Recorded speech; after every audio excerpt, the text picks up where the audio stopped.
kasih, kita harus jelaskan dulu ya. Sebelumnya kita ucapkan salam ya. Assalamualaikum. Tangannya begini ya, kita pakai tangan kanan di dada ya. Assalamualaikum, yaitu menandakan hormat dan kita siap dengan pasien, siap membantu pasien. Kalau tidak begini, boleh seperti ini ya. Mohon izin Bu, perkenalkan nama saya, sebutkan nama lengkap, jangan menyebutkan nama kita dengan nama panggilan. Itu tidak sesuai dengan patient safety. Jadi pasien itu berhak untuk mengetahui siapa yang melakukan tindakan kepada dirinya ya, maka perkenalkan nama lengkap. Termasuk juga nanti kalau ujian ya, kalau ujian nama lengkap kita harus disebutkan. Dan pelan-pelan ya, jangan ngebut menyebutkan nama lengkap ya. Bu, mohon izin, ini Bapak ya, harusnya perawat laki-laki kan untuk pasien pasiennya laki-laki ya, perawat laki-laki, pasiennya laki-laki. Kalau saya perempuan, berarti harus pasiennya perempuan. Usahakan selalu seperti itu.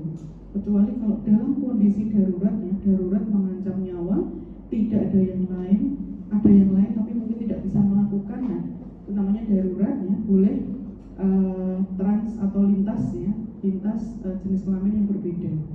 Gitu. Tapi kita juga harus berhati-hati ya, kita harus berhati-hati betul-betul menjaga ya, ketika kita melakukan tindakan pada pasien dengan jenis kelamin yang berbeda dengan kita. Apalagi ini masalah sensitif ya, sensitif terkait dengan organ genitalia ya. Nah, ya, Bapak, bagaimana kondisinya hari ini? Masih sakit Pak perutnya? Tetap gak bisa berkemih ya Pak? Belum berkemih ya, ke kamar mandi.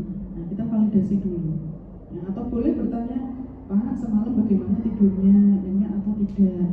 Atau masih kesakitan Pak perutnya bagian bawah? Itu namanya validasi pasien. Boleh dilakukan setelah kita memperkenalkan diri. Kemudian tanya namanya, Pak, nuwun sewu, saged disebutkan namanya siapa? Nama lengkapnya Pak. Kemudian tanya lagi, bisa disebutkan tanggal lahirnya? Nyuwun sewu, saya cocokkan nggih dengan gelarnya. Karena ini memang harus, meskipun itu pasien itu tetangga kita juga harus cocokkan. Nggak boleh kalau tidak, itu temuan ya, namanya patient safety, SOP patient safety itu harus dilakukan. Nah, kemudian setelah validasi nama identitas pasien, kita jelaskan tujuannya ya, baik Pak Iwan ya, tujuan saya ya hari ini di jam 9, jadi Bapak akan dilakukan tindakan pemasangan kateter. Kateter itu selang yang nanti akan dipasang di genitalia Bapak. Nah, tujuannya karena Bapak kemarin mengeluh tidak bisa BAK 2 kali 24 jam, perutnya sakit, perutnya bagian bawah kenceng, ya Bapak sampai kesakitan sehingga dokter memberikan advis untuk dipasang kateter yang bertujuan untuk membantu mengeluarkan urin. Pak, kalau urinnya bisa keluar kan sudah nggak numpuk di kandung kemih. Nah, kalau kandung kemihnya nggak ada penumpukan urin, itu akan mencegah terjadinya infeksi. Itu nih Pak tujuannya. Jadi kita tuh bicara tuh santai, ya tidak perlu tujuan saya ini adalah untuk, nah itu akan kaku ya di depan pasien. Jadi intinya kalau ada kasus retensi urin itu ada akumulasi urin di kandung kemih nggak bisa keluar, itu namanya retensi urin. Nah tujuannya apa? Tujuannya pasang kateter biar urin itu keluar. Kalau urin keluar kan di sini sudah nggak numpuk lagi ya, betul kan? Nah kalau sudah nggak ada yang numpuk di sini, maka itu akan mencegah terjadinya infeksi. Infeksi apa ya? Infeksi saluran kemih, infeksi ke ginjal. Nah, itu jadi tujuan pemasangan kateter pada pasien dengan kasus retensi urin. Nanti kalau pas ujian yang keluar kasusnya itu retensi urin, jadi harus diingat-ingat. Biasanya mahasiswa itu hanya begini, Pak, tujuan saya pada hari ini jam 9 adalah di kandung kemih gak bisa keluar, itu namanya retensi urin. Nah tujuannya apa? Tujuannya pasang kateter biar urin itu keluar. Kalau urin keluar kan di sini sudah nggak numpuk lagi ya, betul kan? Nah kalau sudah nggak ada yang numpuk di sini, maka itu akan mencegah terjadinya infeksi. Infeksi apa ya? Infeksi saluran kemih, infeksi ke ginjal. Nah, itu jadi tujuan pemasangan kateter pada pasien dengan kasus retensi urin. Nanti kalau pas ujian yang keluar kasusnya itu retensi urin, jadi harus diingat-ingat. Biasanya mahasiswa itu hanya begini, Pak, tujuan saya pada pada hari ini jam 9 adalah untuk melakukan pemasangan kateter. Nah, hanya itu saja. Itu nanti saya akan checklist tidak. Saya akan tidak menjelaskan tujuan. Karena apa? Itu bukan tujuan. Itu adalah tujuan kedatangan. Tapi yang dimaksud tujuan ini adalah tujuan kedatangan dan juga tujuan dari tindakan. Gitu ya. Jadi jangan terbiasa misalnya di rumah sakit, Pak, tensi nggih. Tapi kita nggak menjelaskan tujuannya, Pak, tensi dulu nggih. Tujuannya adalah untuk mengetahui tekanan darah Bapak. Ya, karena Bapak nggak bisa tidur. Biasanya kalau nggak bisa tidur itu, Pak, tensinya jadi tinggi. Nah, itu kan enak. Jadi pasien itu tahu kenapa ya kok saya diginikan, kenapa saya dilakukan ini, kenapa saya dilakukan itu. Ya, nah setelah tujuan, Pak, nyuwun sewu nanti prosedurnya saya akan membersihkan ya, bagian genitalia Bapak. Nyuwun sewu, mungkin nanti karena memang tidak ada perawat laki-laki. Nah, kita jelaskan kalau pasiennya laki-laki. Ya, jadi nanti akan saya bersihkan. Setelah itu baru akan saya pasang selangnya. Dan setelah terpasang akan saya plester di paha Bapak. Itu prosedur singkatnya. Tidak perlu dijelaskan secara runtut ya, seperti yang ada di tool atau instrumen penilaian. Ya, jadi intinya apa yang dijelaskan? Membersihkan, memasang, dan memfiksasi. Bahasa kita tadi di plester di pada pasien. Ya, gitu nih Pak. Nanti ketika saya pasang selangnya, mungkin rasanya agak nggak enak, sedikit tidak nyaman atau bahkan ada sedikit rasa sakit. Nah, nanti Bapak bisa tarik nafas panjang melalui hidung, keluarkan melalui mulut ketika saya lakukan pemasangan selang. Ada yang ingin ditanyakan, Pak? Kalau tidak ada, Bapak sudah jelas nih, Bapak rileks mawon. Tindakannya akan saya siapkan dan akan saya mulai. Nah, selesai di fase orientasi. Kemudian fase kerja diawali dengan mencuci tangan. Ya, silakan cuci tangan. Oke, silakan cuci tangan ya, dengan prinsip yang sesuai. Jadi kalau cuci tangan itu sebagian besar kesalahan mahasiswa itu adalah ketika mencuci tangan itu begini. Setelah mendapatkan ya handcrab misalnya, cuci tangan itu harus dilakukan, tidak boleh dekat di tubuh. Ya, jadi tangan kita biasakan lurus. Ini siku diluruskan begini di depan. Dan ini enggak begini, tidak begini. Ya, ini kan berdiri gini atau begini tidak.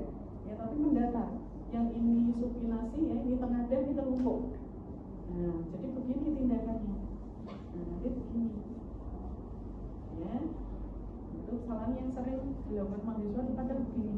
Malah ada yang di bawah. Nah, seperti ini enggak boleh ya. Jadi harus di tengah ya badan kita seperti ini. Ya, dilakukan sesuai tidak perlu saya ulang ya karena semuanya sudah bisa. Setelah cuci tangan kita akan persiapkan ya, yang pertama adalah privacy. Bu, yang saya sambilannya saya tutup dulu nih. Kalau ada penunggu diminta untuk keluar. Lalu setelah itu kita pasang perlat dan pengawas.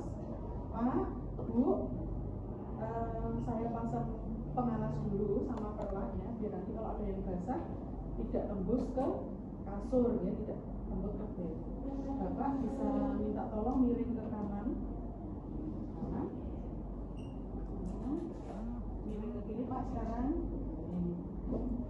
Pasang pengawas dulu sama perlatnya biar nanti kalau ada yang basah tidak tembus ke kasur ya, tidak tembus ke bed. Bapak bisa minta tolong miring ke kanan, miring ke kiri Pak sekarang.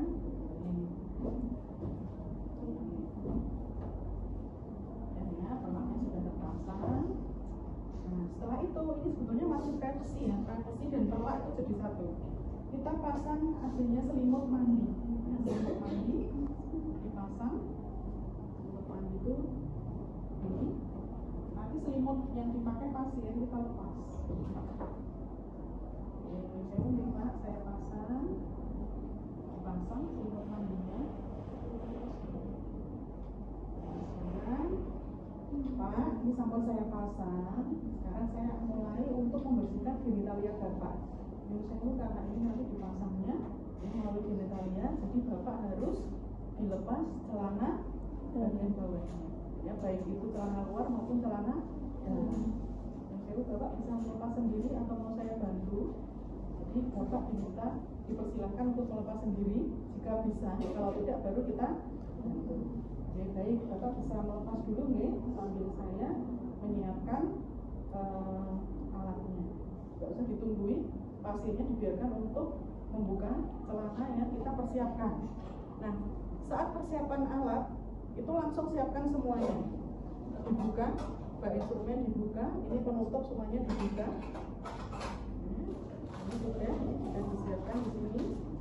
Oke, kemudian bengkoknya, bengkok kita dekatkan. Bengkoknya nanti didekatkan di sini, baik bengkok alat maupun bengkok untuk sampan. Ya, disiapkan, ini sudah dibuka. Nah, sekarang kita ambil kasa atau kapas subihan. Ini saya menyesuaikan ya. Karena yang tersedia kasa, saya ambil kasa, ya, letakkan di sini. Tidak boleh masuk, ya, hanya begini saja ketika meletakkan awal. Kemudian, lalu jeli ini juga disiapkan. Di sini sudah ada kasa. Ini kan ada kasa ya, kasa yang dia tidur sendirian. Nah, itu nanti akan kita gunakan ya untuk oles jeli. Jelinya dibuka. Ini kan kita belum pakai sarung tangan. Kemudian diteteskan ke kasa ya secukupnya. Nah, jadi kita nggak perlu nyentuh-nyentuh. Ini juga nggak boleh masuk ke dalam bak instrumen. Ya, lalu nah speknya akan kita siapkan. Ini harusnya satu tempat seperti ini itu nggak boleh ada 2 korenta. Jadi cukup satu saja yang disediakan. Nggak boleh double-dua. Ya, diambil karena speknya tadi masih steril. Ambil, kita pegang bagian ujung. Tidak perlu ke badan spek. Karena nanti spek ini setelah kita berikan cairan akan kita letakkan lagi. Dan di sini cairannya kan tadi ada di sini. Diambil, pegang di sininya. Ya, ini. Tidak perlu begini. Ingat, kita meminimalkan untuk memegang badan spek. Jadi cukup di sini. Nanti akan tahu tujuannya apa. Nah, kemudian tarik. Ya, misalnya kita butuh 30 cc. 30 cc. Nah, kalau ini tidak masalah kita pegang. Nah, setelah itu letakkan di pinggir bak instrumen.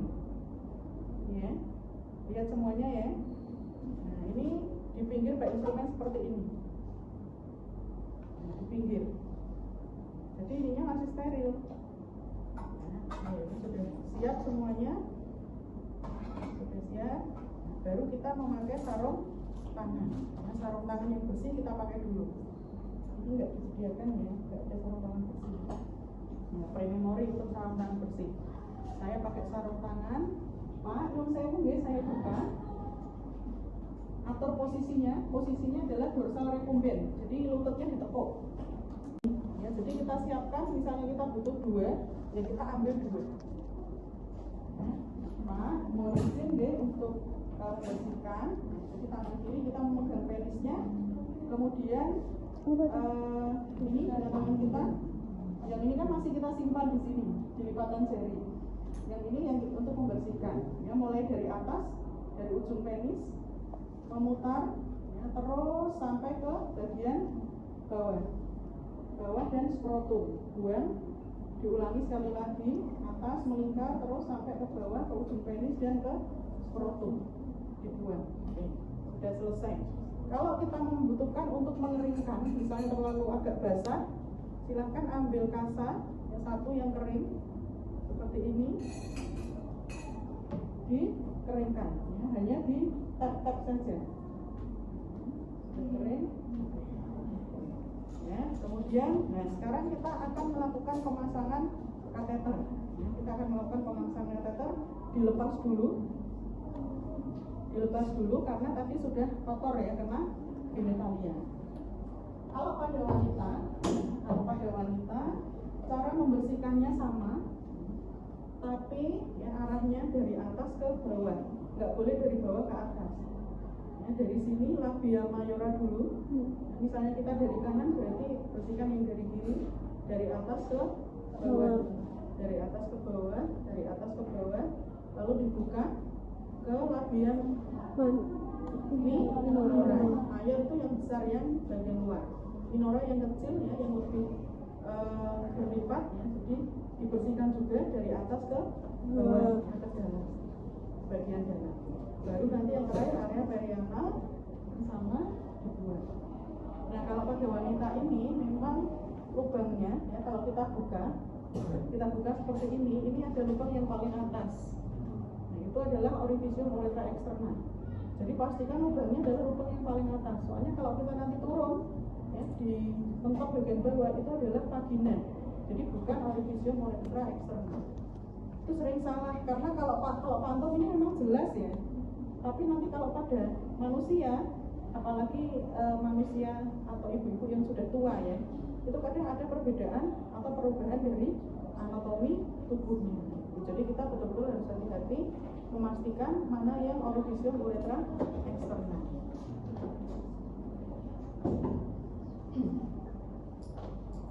Pak, sudah saya bersihkan guys. Sekarang selangnya akan saya pasang ya. Urin bag disiapkan dulu. Ini urin bag. Tadi pengaitnya ya, cantolannya dipasang dulu. Jadi ini dipasang. Kenapa kok harus dipasang? Agar nanti bisa digantungkan. Gantungkannya harus posisinya lebih rendah dari pasien. Nah, jadi ini harus begini. Harus digantungkan seperti ini. Karena ini nggak ada yang bisa untuk nyandolkan ya, saya anggap ini sudah gantung ya, tercantol dengan baik.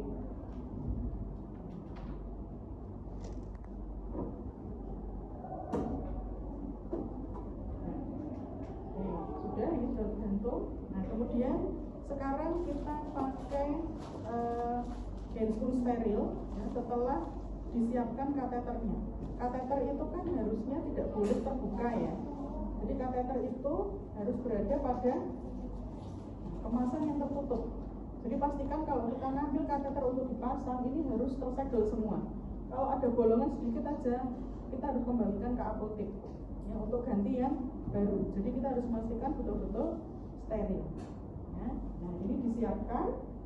Nah, ini disiapkan, lalu dibuka sedikit, saja, hanya sedikit yang dibuka. Nah, sambungkan ke urin, bisa dibuka ya, dengan membuka kemasan bagian atas. Nah, silakan ini bisa dibuka. Nah, ini ada dua pasang ya, kanan dan kiri. Mohon maaf saya nggak pakai ya, nanti kalau saya pakai gatel ya, saya alergi kemarin. Di kelompok-kelompok awal itu saya pakai ya, harapan saya nggak alergi lagi, ternyata alergi sudah 2 minggu ini ya, gatal ini sudah mulai sembuh, jadi saya nggak berani pakai lagi. Biasanya kalau saya butuh handscrew saya akan bawa sendiri, nanti diberi anti gatal ya, anti pruritus, bedaknya yang khusus untuk anti pruritus. Jadi mohon maaf saya nggak pakai. Ini ada left, ada right, yang ini kanan, yang ini kiri, jangan kebalik. Ini sudah ada petunjuknya. Jadi bukanya pun jangan kebalik. Kalau bukanya kebalik nanti bingung. Ya, bukanya seperti ini, kanan dan kiri. Oke, saya sudah pakai handscrew steril. Nah, sekarang harusnya kalau melakukan tindakan itu kita nggak boleh dari kiri pasien. Tindakan ini harus saya lakukan dari arah kanan. Ya, harus saya lakukan dari arah kanan. Saya harus menjelaskan ya, nanti nggak kelihatan. Ini dari arah kanan, kemudian nah ini kan masih kita pegang tangan kita yang kanan steril. Usahakan yang kanan ini jangan nyentuh apapun ya, jadi yang kanan pertahankan steril dulu.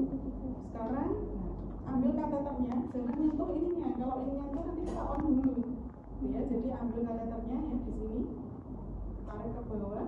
Karena ini panjang, hati-hati jangan sampai kateter itu nanti begini tuh nggak boleh ya. Begitu kita ambil, jadi memang menjaga kesterilan dan kebersihan itu cukup ribet. Kita harus punya strategi ya. Kita ambil di sini, kemudian kita gulung dulu, gulung begini boleh atau bagaimanapun caranya, yang penting ini jadi lebih pendek ya. Ini untuk memudahkan ini, dan ini tidak boleh menyentuh apapun ya, permukaan apapun. Oke, sekarang kita akan mengoleskan jelly. ya kan ini harus dioresi jeli dulu baru boleh dipasang. Caranya kita mengambil kasa yang tadi sudah disiapkan, ya ini kan tadi sudah kita siapkan, pegang dulu.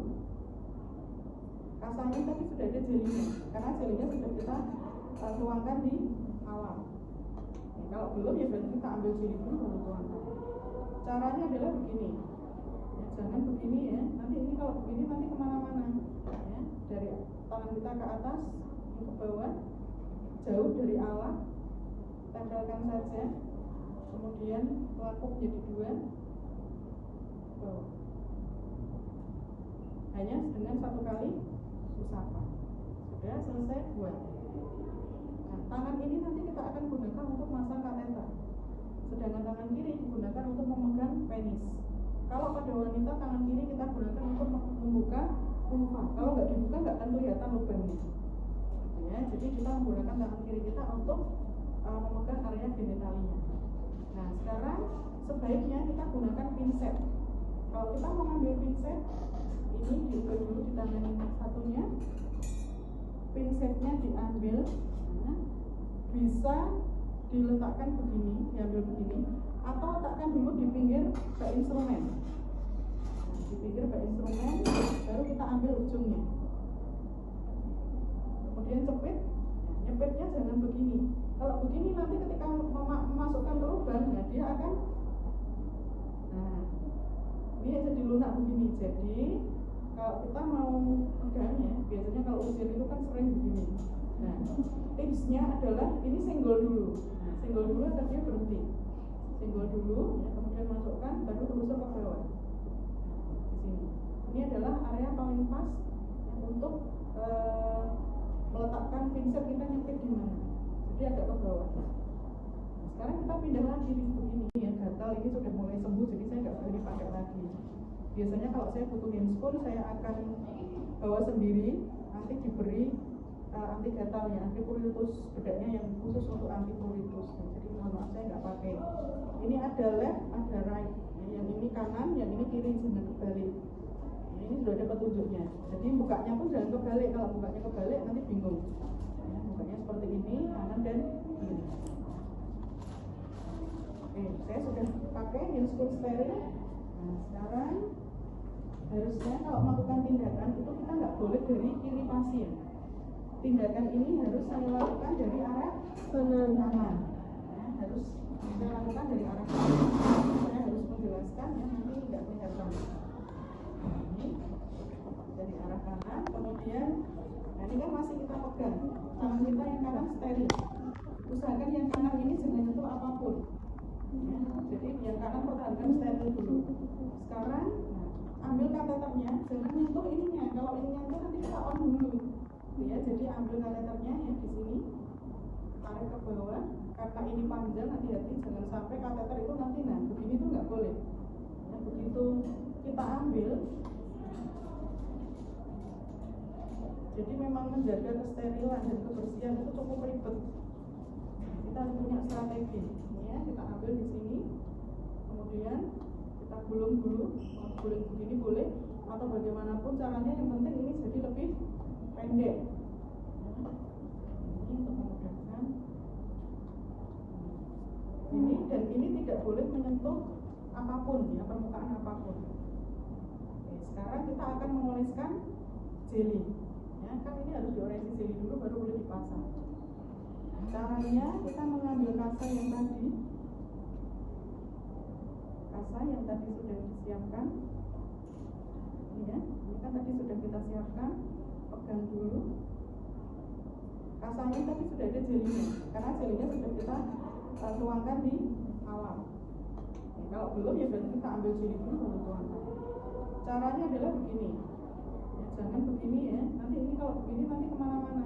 Ya, dari tangan kita ke atas, ke bawah, jauh dari alat, tempelkan saja.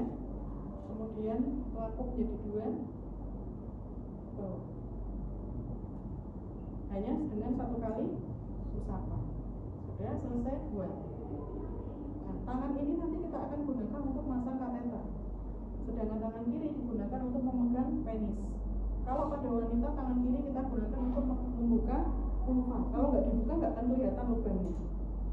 Ya, jadi kita menggunakan tangan kiri kita untuk memegang area genitalia. Nah, sekarang sebaiknya kita gunakan pinset. Kalau kita mau ngambil pinset, ini diubah dulu di tangan satunya. Pinsetnya diambil, bisa diletakkan begini, diambil begini, atau letakkan dulu di pinggir bak instrumen. Nah, di pinggir bak instrumen, baru kita ambil ujungnya. Kemudian cepit, nyepitnya jangan begini. Kalau begini nanti ketika memasukkan ke lubang, ya dia akan, nah, ini jadi lunak begini. Jadi kalau kita mau megangnya, biasanya kalau ujian itu kan sering begini. Nah, tipsnya adalah ini senggol dulu. Nah, senggol dulu agar dia berhenti. Senggol dulu, ya, kemudian masukkan, baru telusur ke bawah. Di sini.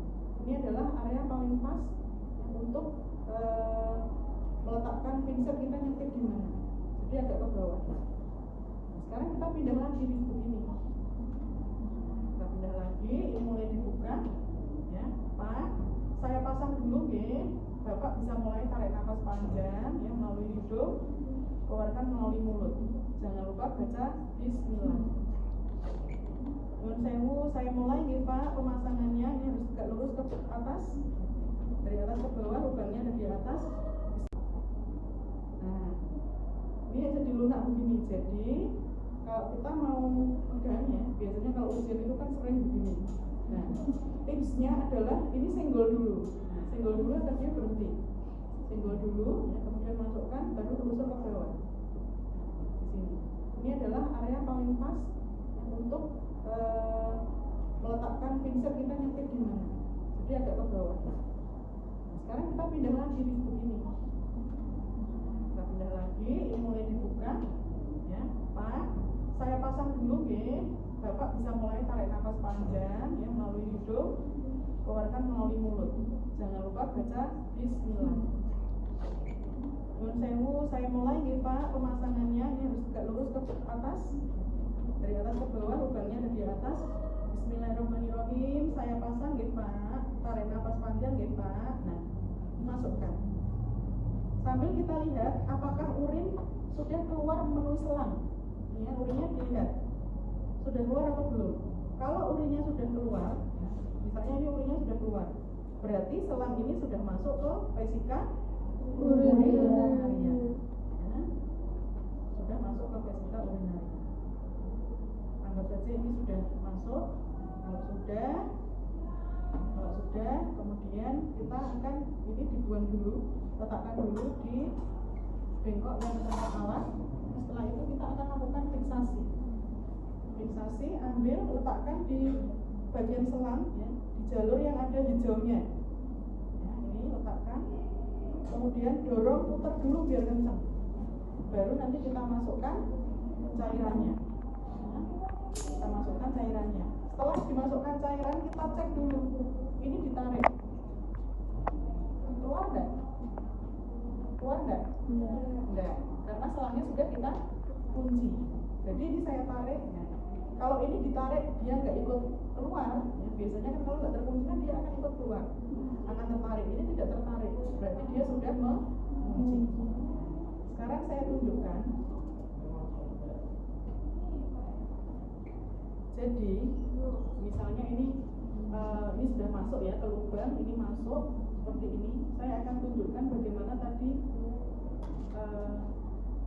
airnya yang kita gunakan untuk memfiksasi. Jadi ketika mengunci itu begini. Ini yang terjadi di dalam kandung kemih. Di kandung kemih itu makanya tadi ketika kita tarik bisa nggak? Bisa. Nah, ini kunci fiksasi itu seperti ini, fiksasi dalam. Nah, makanya nanti kalau kalian masang kateter lupa nggak dikunci, ya akhirnya nanti akan jebrot semuanya. Tahu-tahu nanti umurnya sudah beber kemana-mana, ternyata mahasiswa lupa untuk kunci, gitu, ya. Jadi yang dinamakan mengunci itu seperti itu tadi. Ini saya pasang di sini.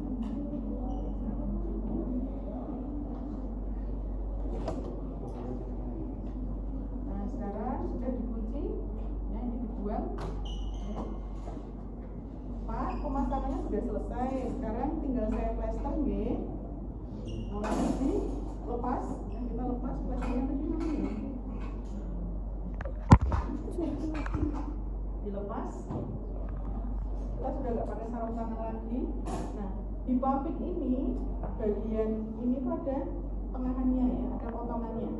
Jadi cara nempelkannya tidak boleh digledek semua dulu. Salah satu sisi dulu ini indikatornya kan seperti ini. Kita ambil satu digledek. Ini ya. Ingat tangan kanan kita nggak usah megang-megang ini, nggak boleh.